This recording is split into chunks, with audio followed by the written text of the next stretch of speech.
don't care what you think those papers say. This property belongs to the HOA. My name is Aaron Whitlock, and all I ever wanted was one thing: peace. After working 15 years in emergency dispatch, I was burnt out. The late-night calls, the constant chaos, the way people screamed into the phone at 2 a.m., it chips away at you. So when I found a small old cabin by the Clearwater River, I knew immediately. This was where I was supposed to be. The cabin sat on 2 acres of open land right by the riverbank. There were pine trees, an old wooden dock, and a gentle current that sang you to sleep every night. Best part? No neighbors within half a mile. No traffic. No noise. Just me, the water, and a dog named Maple. Or at least, that's what I thought. Because 3 days after I moved in, I learned something terrifying. Apparently, my cabin was within range of the Brookridge HOA, an HOA I had never heard of, never joined, and had absolutely nothing to do with. It started with a knock, the kind of knock that makes your stomach drop even before you answer it. I opened my door to see a short, stern woman with a clipboard tucked under her arm. She had a hard smile and eyes that scanned my cabin like she was scanning a crime scene. "Hello," she chirped. "You must be the new owner." "Yes," I replied. She extended her hand like she expected me to kiss it. "I'm Marlene, president of the Brookridge Homeowners Association." That was the first moment I felt something was off. "Sorry," I said, "I'm not part of Brookridge. My property's outside your zone."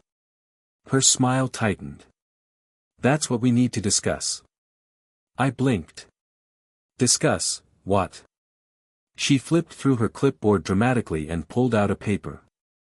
"With your cabin now occupied, you're responsible for back dues." I stared at the paper. $18,400. $18,000. "You must be joking," I said. "Oh, it's all in our records," she replied. "The previous owner refused to pay, and since dues attached to the property, not the person." I held up a hand. "No.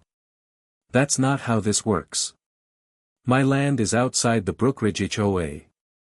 I checked before buying." Marlene's lips curled into a smug smile.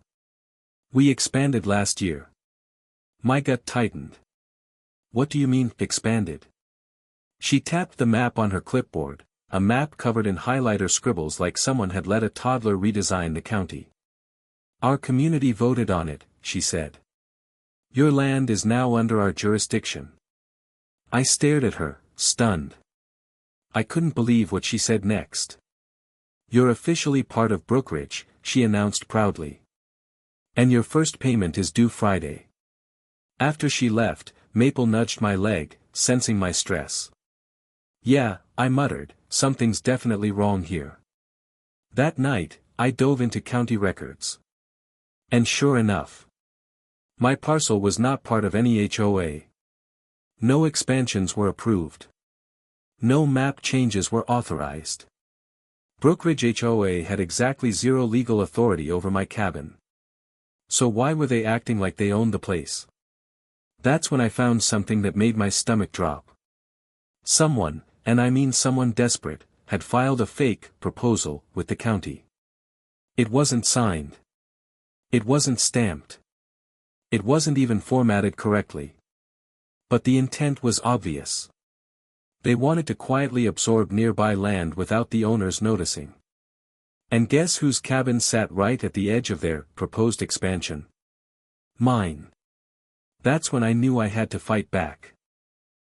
The next week was chaos. First, they put a giant orange sticker on my mailbox reading: "Delinquent homeowner, fines pending." Then someone left a pamphlet on my porch with pictures of approved cabin colors, none of which resembled the rustic wood exterior of my place. But the worst part? They tried to tow Maple's doghouse. Yes. The HOA president climbed onto my property and tried to haul my dog's tiny wooden house away because it was not community compliant. Maple growled at her, and she ran screaming like my corgi was a wolf. The next morning, I found a letter in my mailbox. You are now fined $600 for harboring an aggressive animal. That was it. I snapped. On Friday, I marched into the Brookridge clubhouse. Residents whispered as I walked in, like I was some kind of outlaw. Marlene stood at the head of the table, arms folded, smile sharp enough to cut glass. Well, she said loudly, the delinquent owner has arrived. I held up my papers. My land is not part of your HOA. And these charges are illegal. Her eyebrow twitched. That's what the last owner said, she replied coldly. And once we placed a lien. You can't place a lien on property you don't govern. She smirked. We'll see what the county thinks. I set my jaw. I already talked to the county. You forged expansion documents. Gasps rippled through the room. Her face went pale, then red, then pale again. That's a serious accusation, she hissed. It's not an accusation, I said. It's a fact. The next morning, as if fate was on my side, I got a call from someone unexpected. Nathan Hale, County Land Use Investigator. Aaron, he said, we received your complaint. And you're right, the Brookridge HOA tried to illegally expand their boundaries. We're looking into enforcement. Enforcement? That word made me sit up straight. What does that mean? It means, he said slowly, if they've built anything on land they don't own, they might lose it. I blinked. Lose what? Clubhouse, playground, walking trails, everything in the expansion zone. My eyes widened.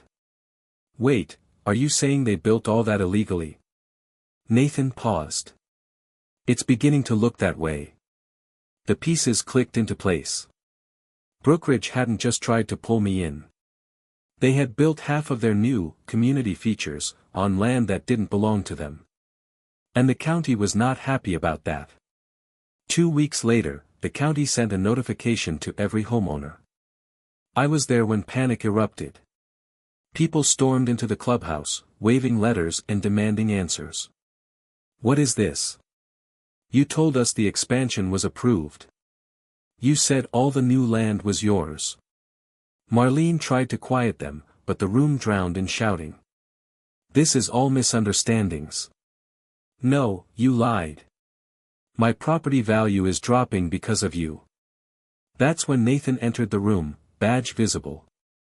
Everyone, please take your seats. Silence fell instantly. Nathan cleared his throat.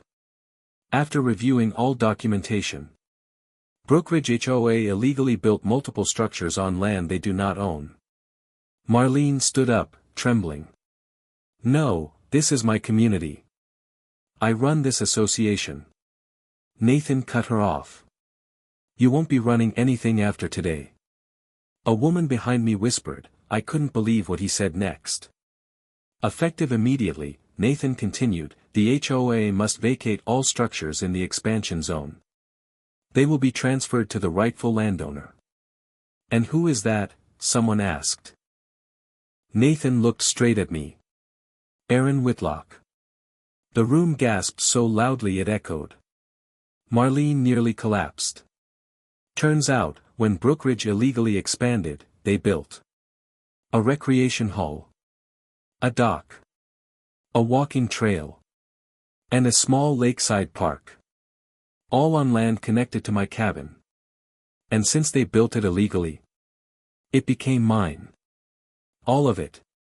Half the HOA board stared at me like I had just become their new king. Marlene stared like she wanted to strangle me. 30 days later, movers hauled out furniture from the recreation hall.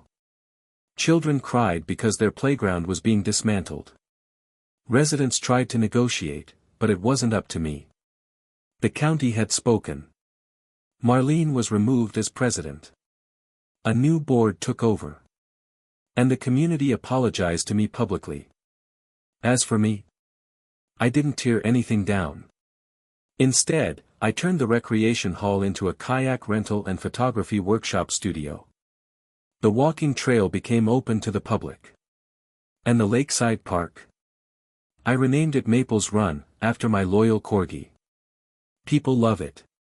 Ironically, Brookridge residents now pay me an optional annual pass to visit the park their old HOA illegally built. Marlene. She moved 3 towns away. I sometimes hear rumors that she still rants about the cabin guy who took half her HOA.